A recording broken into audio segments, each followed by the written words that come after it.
Papa Ndiaye affaire yi nee naa la dafa doy waar affaire bi dafa nar a jéggi dayoo affaire bi dafa nar a inexplicablement joyeuse su ma la wanee ki nekk si ginnaaw ñëpp xam nañ ko ñëpp apprécier nañ li ñuy def damay puus nga gis ko nga xool ni mu toogee xam nga tata lu bandi di niroo ni man lay nuru tata wàcc nga stade wayu li ñu doon yow lii la ñu ne woon Petit Bac new look en moins 2 mois ñu indi lu nice lii en moins de 2 semaines ñu indi d'accord bu graaw bi gis nga ni mu mel tey tiitoo ci stade Diom Iba Mar.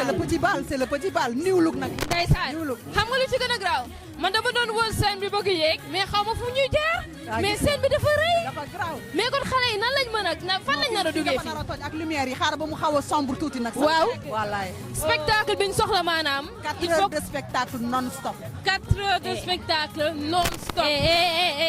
non xale yi bu ñu paree mën nañ teg seen. tata dag ñu nax ñun ba ñuy def journal du Petit Bal danga ñu ne woon scène bi dina nice spectacle bi dina nice mais waxoo woon ne machine ngay indi tata. laaj leen ko tonton Ndiaga. animu sax moom. mais attends mu ngi ne tonton Ndiaga. nañ dem laaj tonton Ndiaga c'est extraordinaire. moom de te mu ne